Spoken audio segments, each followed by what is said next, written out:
Alô, Rio Verde, região, aqui é o Papo Ligeiro, comigo, Nilson Prado.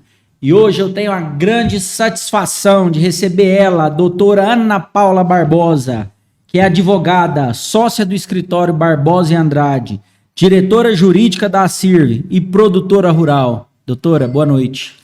Boa noite, Nilson Prado. A satisfação é toda minha, saiba disso. Que honra e que orgulho participar do Papo Ligeiro, que é uma inovação e vai trazer, não só na nossa entrevista, mas inúmeras outras pela frente, assuntos interessantes e que vai somar muito para a população de Rio Verde e região. Obrigada. Obrigado. Doutora, quando a gente vai fazer uma entrevista, normalmente a gente se prepara. E eu tô com inúmeras perguntas para fazer para a senhora. Só que surgiu uma pergunta, um fato, que não tem como a gente deixar ele de lado, que foi a questão da última prova do Enem, né, da questão 89, onde eles humilham, eles deturpam a questão do agro. Né? Então é um fato que a gente tem que discutir. Eu vou deixar para o final do programa, sabe? Mas assim, logo de antemão, já fica aqui a minha revolta, a minha chateação, porque o agro é a mola propulsora do Brasil. E uma questão dessa não poderia ter sido aceita, permitida. Mas vamos deixar isso para o final, para a gente estar discutindo ela. Dentre as perguntas que a gente preparou, uma delas é a questão do marco temporal, né? Certo. Que ela voltou a ser discutida agora. O marco temporal, ele foi instituído na Constituição de 88, né, onde os índios teriam direitos às terras já delimitadas por eles, já onde eles estavam, né, possuindo, onde eles tinham posse. E agora eles estão querendo rever isso. Isso traz insegurança jurídica, doutor? O que a senhora acha desse novo marco temporal? Traz total insegurança jurídica, assim como outras inovações em que o Supremo Tribunal Federal tem atuado e nos preocupado bastante. Outro dia, a decisão também sobre a questão da propriedade privada colocou em xeque alguns requisitos e nos preocupa bastante. Então, a questão do marco temporal é um deles, uma coisa que já estava solucionada, e aí depois vem uma decisão revendo aquilo que já estava decidido há anos atrás, na época da Constituição de 88. Então, assim, nos coloca a sociedade numa situação de insegurança jurídica e de preocupação. Porque de onde vêm essas decisões é a casa onde deveria trazer a proteção da Constituição Federal. O Supremo Tribunal Federal, ele é guardião da Constituição. Penso eu que em algum momento eles vão rever tudo isso, né, e trazer para nós a segurança que merecemos e precisamos. Aquilo que já estava demarcado, está demarcado. Por que agora mexer na propriedade privada, que há muito mais de 30 anos já está sendo utilizado por produtores e praticado atividade agrícola e pecuária, com todo o cuidado e zelo? Porque a legislação brasileira, ela é a que mais protege o meio ambiente do mundo. Ela é a maior protetora ambiental que existe. Lugar nenhum do mundo protege tanto o meio ambiente quanto aqui. Lugar nenhum do mundo. Então, você pode ver que na Europa não existe nada do que nós temos aqui. Eles desmataram tudo lá, agora vem querer meter o bedelho aqui nas nossas florestas, né? E nós não estamos contrários a cumprir isso. O produtor cumpre rigorosamente, né, toda a questão ambiental, e que é muito importante e valioso para a produção agropecuária. A proteção ao meio ambiente é valiosa para a produção agropecuária.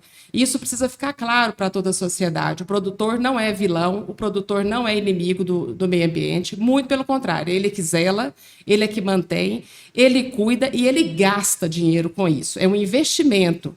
Então, sendo investimento e uma legislação que é bem rigorosa e está sendo cumprida, não há por que questionar ou querer dizer que o agro é vilão em alguma situação. Não é. O Brasil é o maior protetor do meio ambiente do mundo. Posso dizer isso com toda segurança. Doutora, e a questão das florestas, né? O produtor depende da floresta. Porque Com senão certeza. muda o ciclo das chuvas, Exato. muda a produtividade de soja, de milho, o que quer que seja. E assim, o que a gente vê é que muitas das vezes um produtor faz a coisa errada e se alastra como se fosse a maioria. Se a gente for pegar em todos os meios, seja eles jurídicos, na engenharia, na economia, em todos os meios, tem bons e maus profissionais. Na política. Sim. Agora, nós não podemos generalizar e por causa de uma meia dúzia, falar que todos são assim. Né? Não Nós estamos pagando um preço alto por conta disso. Então, assim, é uma situação muito complicada e a gente não entende. Para que o índio quer mais terra? Ele produz tanto assim, doutora? Não produz. Necessita do auxílio do produtor rural que produz. Para ele poder sobreviver, ele precisa de apoio, porque o governo em si não faz isso. Tá? Viver de migalhas, eu acho que ninguém quer viver dessa forma. Ninguém no mundo quer viver de migalhas. Todo mundo quer produzir, quer ter uma dignidade. Quer ter dignidade, quer ter a honra do seu trabalho, vendo ele ser levado adiante. Então, ninguém quer viver nessa situação de dependência governamental. O governo está ali para fornecer segurança, o governo está ali para fornecer saúde, são outros requisitos. Infraestrutura, mas não querer dar palpite aonde se produz. Mas aí... Os povos originários e povos indígenas, eles precisam do cuidado, porque eles têm que ter um apoio financeiro para isso. Entregar a terra e sem apoio para eles produzirem, não existe. E a história tem nos dito, porque onde tem aldeias, eles são dependentes dos vizinhos que produzem. Então, dizer que o governo está protegendo, está concedendo algo, não está. Ele está trazendo mais preocupação para o homem do campo, porque os riscos aumentam, trazendo uma insegurança jurídica com relação ao direito de propriedade, que já estava definido desde 88. Então, o que está acontecendo, eu acredito, e acredito mesmo, que o STF vai rever, porque a nossa Casa de Proteção da Constituição Federal, ele é o guardião, e eles têm muita responsabilidade e conhecimento técnico para isso.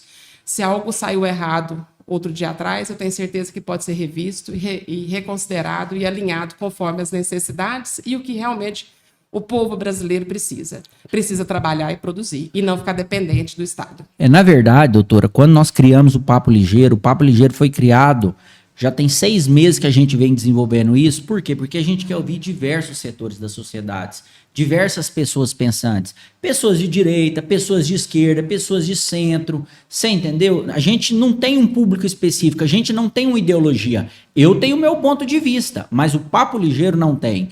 Então, quando a gente ouve você, fica muito esclarecedor a situação do produtor rural. O produtor rural, ele não tem segurança jurídica. Por exemplo, nós não pagávamos imposto sobre a questão do Fundo Rural. Nós tínhamos a mão no dinheiro do Fundo Rural, certo? E de repente o dinheiro sumiu. Nós estávamos com a mão no dinheiro, praticamente estávamos com a mão. E de repente uma lei, uma tomada de decisão do Supremo fez com que esse dinheiro fosse para as mãos do governo. Então, que segurança jurídica o investidor lá de fora vê? E nós aqui, vê aqui no Brasil, isso traz insegurança, porque era muitos bilhões de reais na mão de todos os produtores rurais brasileiros. E um dinheiro que estava sendo devolvido a ele, porque de fato é inconstitucional a cobrança. E não sei se você sabe, recentemente, agora nos últimos dias da semana passada, retomou o julgamento sobre o Fundo Rural com uma possibilidade de ser declarado inconstitucional.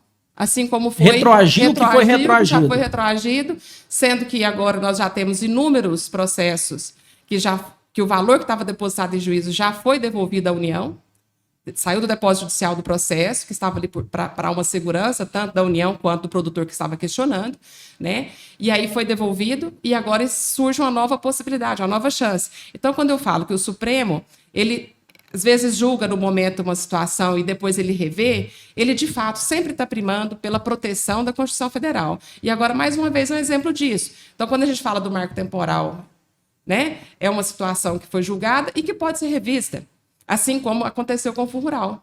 2017, um julgamento de inconstitucionalidade, e agora... Que segurança que a gente tem, porque muitos optaram por não depositar em juízo o Fundo Rural. Não depositaram. E aí? Aí a lei determinou que teriam que ter depositado. Essa pessoa, e aí, como é que ela fica? Como é que fica a situação dessa pessoa que não depositou, precisava ter depositado porque perdeu a causa? Aquele que não depositou e o processo encerrou, ou ele já acertou com a União, ou ele está respondendo inadimplente com auto de infração. Doutora, continuando com o assunto da questão de imposto, nós falamos do Fundo Rural. Segundo o economista Ricardo Amorim, um economista bem conhecido, a reforma tributária ela vai retirar 500 bilhões da indústria.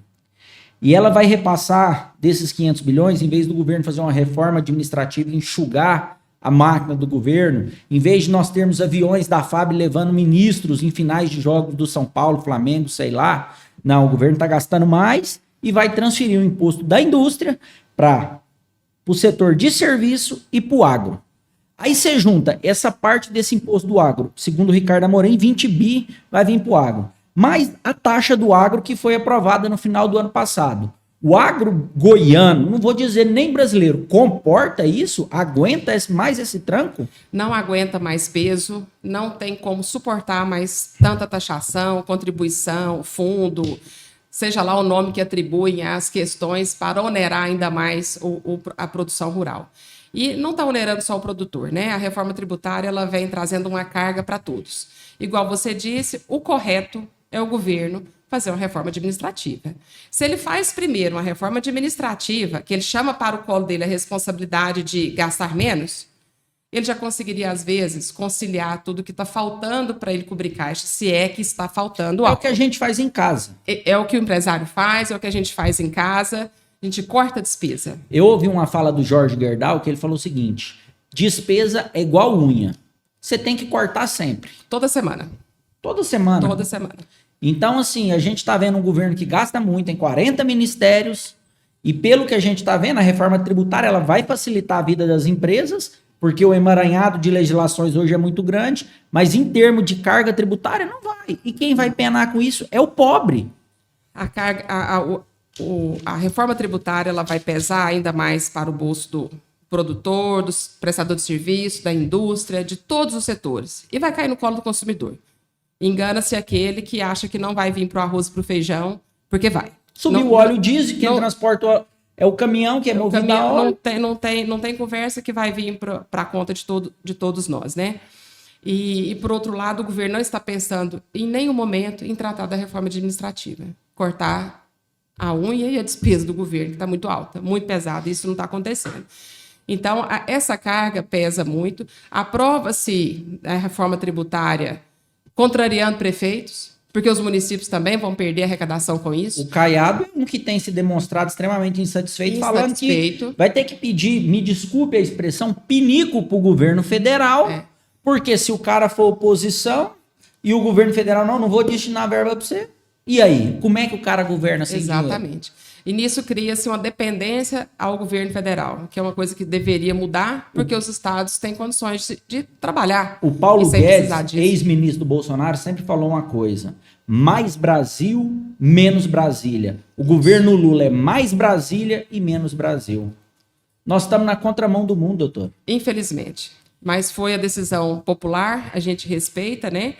Em contrapartida, não podemos nos calar e manter que isso se perpetue. De jeito nenhum. A hora do voto chega e nós precisamos mudar esse formato de eleição, essa coisa de repetição, esse risco na mão de pessoas que não estão preocupadas com o bem-estar da população. E essa questão de assistencialismo, né? Porque a corrupção está em cima, mas está embaixo também, né? Sim, assistencialismo é um problema. Eu prefiro que o governo desse condições de trabalhar do que oferecer cesta básica. Doutora. Não contrariando aqueles que necessitam. Tem muita gente que necessita, isso é fato e é realidade. Mas tem gente que não necessita. Exatamente. Tem gente que não necessita, está usufruindo desse benefício e pesando para o governo. E ele retribui depois para toda a sociedade. Porque o presidente ele não paga isso. Quem paga é quem contribui.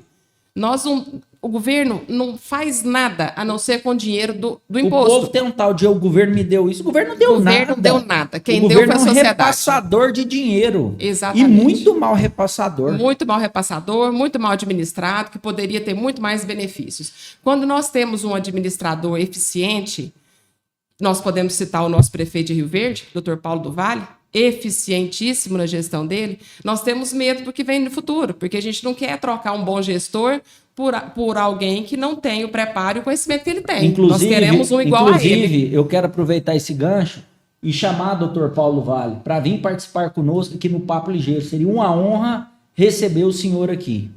Ana Paula, vamos falar de um assunto mais leve? Bora. Eu queria falar com você da importância das mulheres em todos os setores, mas principalmente no agro. a mulher ela tem se destacado de uma forma muito forte, muito pungente. A gente tem visto mulheres à frente de fazendas, mulheres à frente de governos, e elas têm se destacado, e muitas das vezes, de forma até com muito mais competência e jeito de lidar do que os homens. Queria que você fizesse falasse alguma coisa em relação à pungência das mulheres hoje no agro brasileiro. As mulheres do tempo atual, elas têm conseguido se mostrar mais. Efetivamente já faziam tudo isso lá atrás, mas não tinha essa demonstração de capacidade, de qualificação, de potencial. Então hoje é mais discutido, hoje é mais apresentado, mais divulgado, né? Mas toda a vida realizamos esse trabalho com muita eficiência.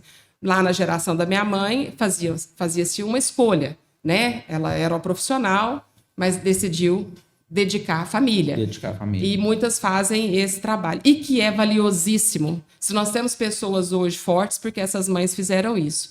Então, o equilíbrio atual para a mulher é conseguir manter a educação dos filhos, o relacionamento conjugal, afetivo, com o trabalho. Tem sido uma questão assim muito que eu tenho como polêmica, porque exige muito mais. Antes nós tínhamos aquele trabalho muito efetivo em casa. Hoje nós temos que colocar dinheiro em casa. Definidas. Exatamente. O homem saía para trabalhar, a mulher ficava em casa, trabalhava em casa, porque trabalhar em casa eu acho que ela trabalhava muito mais do que o homem. Muito mais, é um serviço muito maior, que não tem hora, né? E ele se repete. E eu gostaria de fazer uma... Você conhece a minha vida, nós temos um vínculo familiar. E a minha vida foi marcada por mulheres. 5 mulheres que, se eu estou aqui hoje, se eu tenho condição de estar começando o Papo Ligeiro, foi graças a essas 5 mulheres. E eu gostaria de falar o nome delas aqui. A Zélia, que faleceu há pouco tempo, era uma das que sabia no Papo Ligeiro, só que, infelizmente, não viu nascer. Mas eu acredito que ela está vendo em outro plano. Ela está nos acompanhando. A Zeila, a Luzia Amélia também, que infelizmente já faleceu há bastante tempo. A tia Helena e a uma guerreira, que é a minha mãe, Maria Lúcia. Então são 5 mulheres, Ana Paula, que na verdade foram mães, pais, enfim, e me deram estrutura para estar aqui. Então a admiração que eu tenho pela mulher, pela força da mulher, pela garra da mulher, porque não é fácil ser mulher. Não. É marido, é filho, é emprego, é não sei o quê, e é tudo em cima da mulher. E sem dúvida, Nilson. E um ponto interessante que eu gosto de falar sobre isso, a questão da mulher no trabalho, a questão da mulher mostrando as suas atividades, tanto em casa quanto fora de casa, né, exercendo sua profissão, o quanto é exigido delas que sejam perfeitas.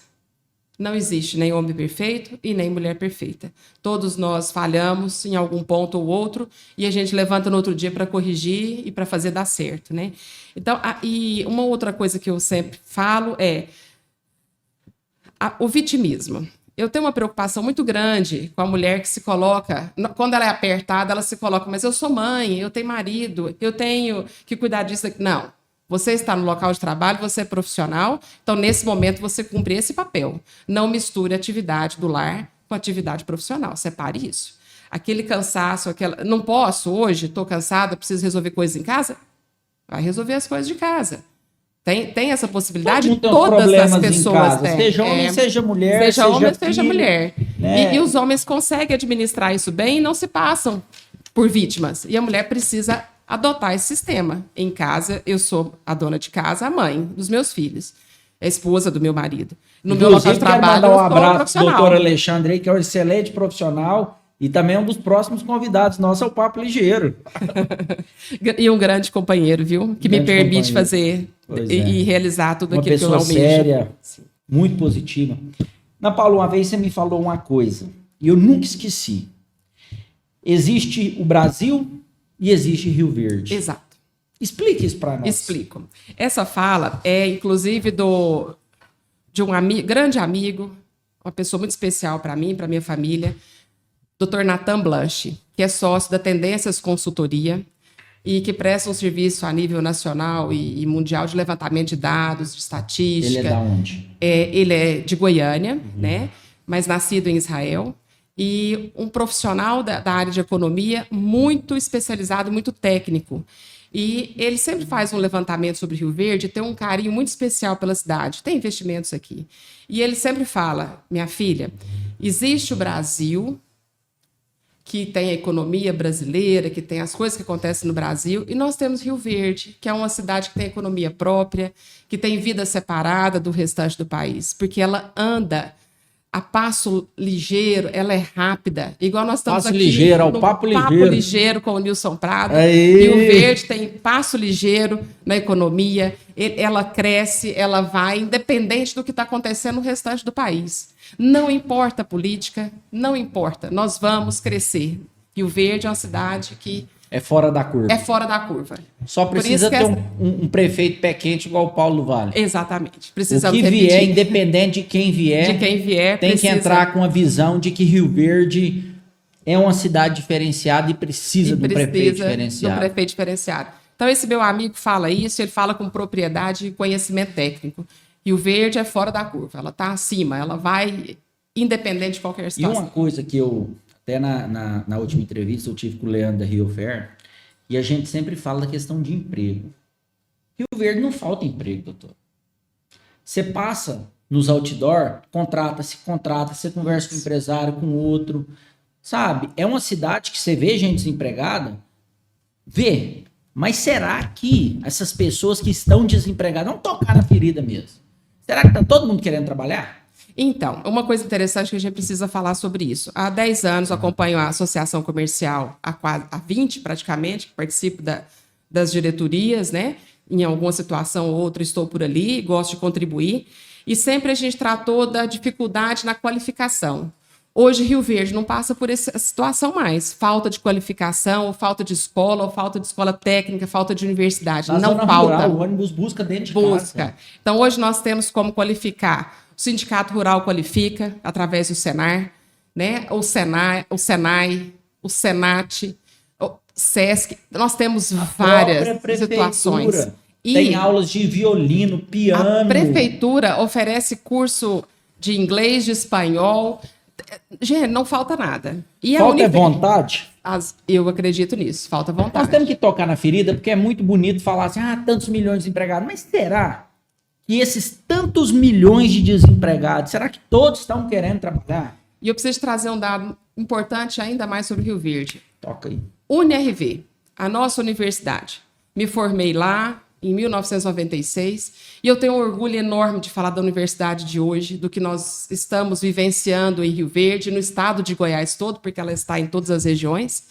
Então, hoje a Universidade de Rio Verde tem 12 mil alunos. Gente, isso é muita coisa.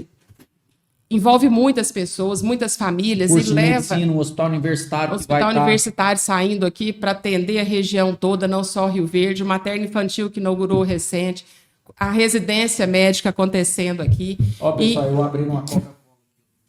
Maria. Dá uma força aqui para nós. Pode continuar. Então, eu acho que a vontade de crescer, de expandir, de qualificar é o que falta para esse crescimento andar a passos mais largos ainda. Rio Verde tem condições de oferecer tudo isso. Doutora, um assunto também que eu queria tocar. Tem muita gente que não utiliza a justiça por falta de conhecimento, né? Olha, o Poder Judiciário é uma das portas que nós temos hoje para que as pessoas tenham acesso à justiça, né? Então, a justiça trabalhista, a justiça federal e a justiça comum, como a gente chama, onde traz varas cíveis, varas criminais, de família e sucessões, né? Então, é uma das portas.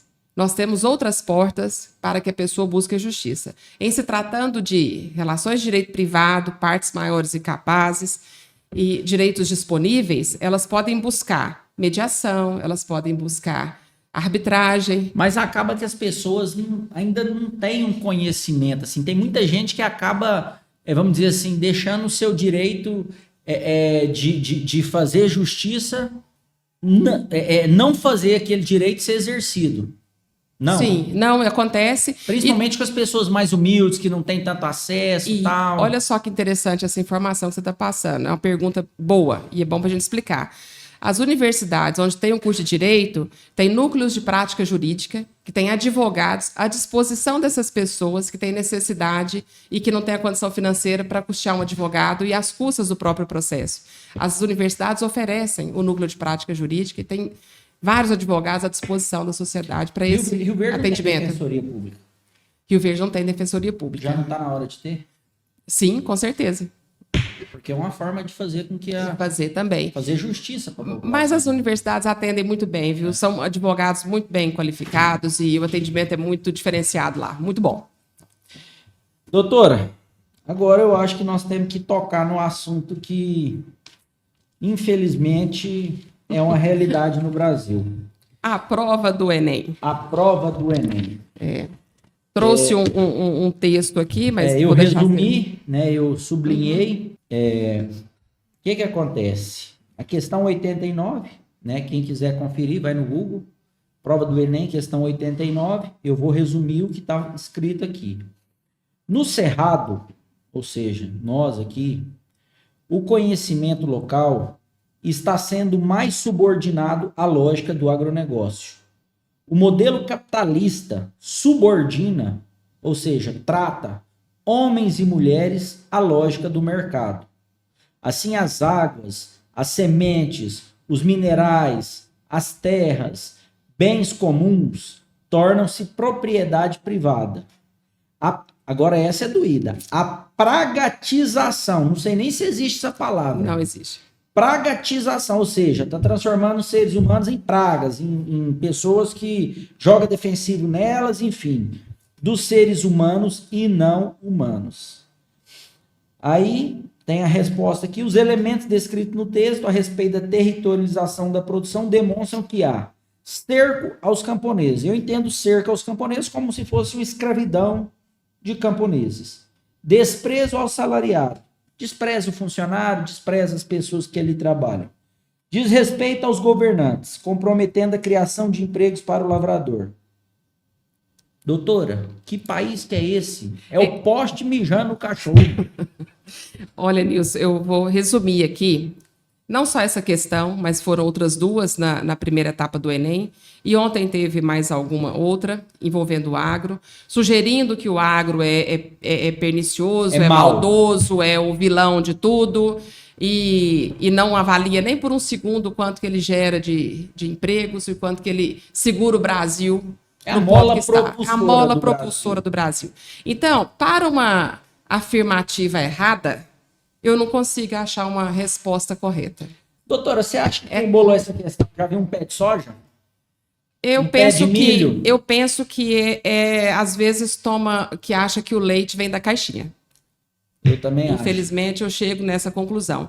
Porque isso aqui, que traz aqui nesse texto, eu tive a curiosidade de ler o texto completo. Porque até o vegano, ele tem que comer coisas que vêm do agro. Não tem como, né? Todos. Tem como arroz, feijão, mandioca, enfim. Água. Água? É agro. Então, eu não vejo outra situação a não ser querer induzir os estudantes a situações das quais, às vezes, muitos não têm conhecimento, mas qual que é a alternativa correta aqui? Eu não sei. Eu não consegui encontrar. A alternativa correta é cancelar essa questão. É cancelar a questão. Você sabe por quê? Eu estive na França há 3 semanas atrás. E nós fomos no museu, eu e minha esposa. Chegou lá, Ana Paula, tinha uma fila de crianças de 5, 6 anos. A gente sabia que era da escola porque estava uniformizada. Observando quadros. O que a França estimula? O patriotismo. Você entender a história da França desde o início. Porque você cresce com aquele nacionalismo, com aquele patriotismo. Tô dando um exemplo, eu sou brasileiro, mas assim, o francês, não, eu sou francês, eu conheço a história do meu país. Se hoje eu tô onde eu tô, houve sangue, houve guerra, então eu defendo o meu país. Aqui nós estamos fazendo o contrário. Colocar as pessoas dependentes. Nós estamos... porque se não existe agro, não existe indústria, não existe serviço, não existe nada. Nós estamos falando de 35%, 40% do PIB nacional sendo colocado numa questão como se o produtor fosse um desmatador, um empregador extrativista, você entendeu? Um irresponsável, um cara que sai jogando veneno à torta e à direita. Aonde que nós vamos parar? Nós estamos jogando, estamos cuspindo no prato que a gente come. Essa questão, ela quer induzir a algo que imagino que é bem ao nível do assistencialismo, criar a cultura da dependência do Estado para tudo e desestimular o desenvolvimento agropecuário. Mas isso não vai acontecer. Eles querem doutrinar nossas Eles crianças. querem doutrinar. E isso vem acontecendo já ao longo dos anos. É uma cultura errada, uma cultura enganosa, falsa, porque ela não é realista e muito pouco agrega. O que agrega é aquilo que a pessoa realiza. E quando ela se sente realizada é quando ela trabalhou e produziu. Todos nós nos sentimos realizados com trabalho e produção, produtividade. E quando você vê... Independente que é do quando agro você ou vê não. o resultado acontecendo. Porque o que me Isso. dá satisfação? É estar entrevistando a senhora e a gente está discutindo algo saudável. A senhora tem o seu ponto de vista, eu tenho o meu, a gente pode até discordar de alguns pontos, mas eu respeito o seu ponto de vista e você respeita o meu. Isso é salutar. Você entendeu? Agora isso aqui, você pegar uma criança e falar que o agro é mal, que o agro explora, ele vai crescer achando que o agro é mal, que o agro explora.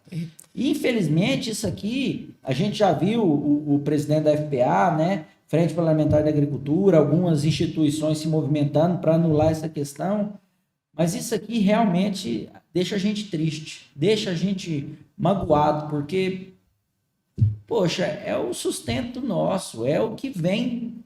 É a comida que vem para a nossa mesa. Eu fico com a preocupação de que se algum dia o produtor rural resolver se rebelar e não produzir, o que vai acontecer? Se nós temos uma fala muito importante do Alisson Paulinelli, que alimento gera paz, sem alimento acontece o quê? Guerra. E nós não queremos passar por isso. O Brasil não precisa, não merece, não vamos. Nós temos instituições muito fortes como a Embrapa e o Alisson Paulinelli, ele quase foi indicado ao Nobel da Paz, exatamente. Por combate à fome, por investimento que ele transformou a Embrapa no que a Embrapa foi. Né? Ele transformou o Cerrado no que o Cerrado é hoje. Então, assim, ele fez com que a agricultura se revolucionasse. Exato. E são pessoas assim que fazem a diferença, né, Ana Paula? Eu acho que se cada ser humano buscar fazer a diferença no seu setor, ali no seu ciclo, a gente consegue mudar esse país. Agora, me fala olha só a situação. Coloca um pensamento desse numa prova do Enem com estudantes de ensino médio para eles responderem ou para eles se conectarem a questões não reais, não verdadeiras, né? E, ao mesmo tempo, quer que ele vá produzir ciência na universidade. A produção de ciência, ela é para produzir riqueza, para melhoria de vida. Quando você tira, então, eu quero dizer que o produtor rural, ele não aplica a melhor técnica. Então, qual seria a melhor técnica? O que é que ele está fazendo? Vai produzir leite orgânico. Vai produzir leite orgânico, tem como? Vai produzir soja orgânica em larga escala. Milho orgânico. Não tem como produzir, na verdade, nem a cebolinha plantada no quintal sem você colocar um estímulo para ela. Porque falar agricultura familiar. A agricultura familiar é de extrema importância. Extrema importância. Só que não consegue 100% fornecer importante. toda a necessidade que a população tem. Nós somos 230 milhões de pessoas aqui no Brasil e o mundo tem 8 bilhões de pessoas. O Brasil é o celeiro do mundo. É o celeiro Se o Brasil parar de produzir, e aí? E a dificuldade, eu estava conversando com o agrônomo, no Brasil nós estamos falando a terceira transgenia do milho. Nos Estados Unidos já estão na 8ª. Então, assim, a legislação nossa, ela é complicada, ela é difícil. Ela é difícil, então, ela é amarrada, né? Nós precisamos facilitar a vida do produtor. Facilitar a vida de todo cidadão brasileiro. Porque quando a gente gera liberdade para tomada de decisão, liberdade para produção, lógico, dentro das regras, e quem aqui está falando para não cumprir regras, e sobretudo, cumprir ainda mais e cada vez mais as ambientais, porque ela é necessária para que nós tenhamos a chuva, o sol na hora certa, como a produção precisa, né? Lembrar que aquilo que quanto mais a gente prende as pessoas, menos a gente avança, menos a gente evolui. Quanto menos informação chega ao cidadão, menos ele cresce, mais ele se acomoda, mais ele depende do Estado. Só que o Estado tem um limite. Se ele pratica assistencialismo com aquilo que faz parte da minha produção, da sua e de muitos outros que trabalham muito e produzem e recolhem impostos, Como que ele vai fazer quando essas pessoas já não estiverem produzindo mais e gerando contribuição e receita através de impostos? Uma curva de Laffer, não sei, Exato. que fala o seguinte: quanto mais imposto você paga, mais você para de produzir, porque não compensa. Não compensa. É como se o imposto fosse 100%. Para que eu vou produzir? Tudo que eu ganho, eu vou para o Estado, melhor eu ficar parado. Melhor ficar parado. O exemplo das linhas brancas, geladeira, fogão, você lembra daquilo? Desoneraram a linha branca. O que fez? Muito mais. Vendeu mais, arrecadou mais. Exato. É uma forma inteligente. É uma forma inteligente. Entendeu? Mas assim, Ana Paula, o papo tá muito gostoso. Eu poderia conversar com você aqui mais 2 horas tranquilamente, não faltaria assunto. Te peço desculpa pela Coca-Cola. Foi uma falha aí do Papo Ligeiro. Mas podcast é assim, não é a Rede Globo, não é o Jornal Nacional, então tem coisas que pode acontecer. Te agradeço de coração pela disponibilidade de estar aqui, né? E com certeza quero que tenhamos outras oportunidades. E gostaria que você falasse as considerações suas finais. Nilson, eu é que agradeço e me sinto muito feliz e honrada de participar do Papo Ligeiro. Estamos aqui, um movimento interessantíssimo para a cidade, para a região e para o Brasil todo, porque nós tratamos de assuntos gerais, né, e que envolve todo o cidadão brasileiro. A importância desse bate-papo, a importância de levar uma informação ligeira, né, e mais clara para que todos tenham alcance, que é através da internet, que é através do canal do YouTube, que é gratuito e todos podem acessar e conhecer e se inteirar e atualizar. Eu é que agradeço. Obrigada. Obrigado. Fernanda, nós estamos com Tem um brinde do Papo Ligeiro, do nosso patrocinador master. Gente, que luxo. O Grupo Prado, tá pegando aí? Aí. Pegou? Aí. Não sei se deu para pegar, mas nosso patrocinador tem uma faca, então quando você for cortar uma picanha, você lembra da gente lá. Lembro, obrigada. Tá que bom. Maravilha, obrigada. Lindo presente. Pessoal, Obrigada. esse foi o Papo Ligeiro de hoje. Quero agradecer vocês aí por ter acompanhado, né? Quero pedir desculpa pela Coca-Cola, mas faz parte do processo. Siga a gente no Instagram, siga a gente no YouTube. Nós estamos começando agora, né? Nós estamos aprendendo junto com vocês e o próximo convidado pode ser você. Muito obrigado. Fui!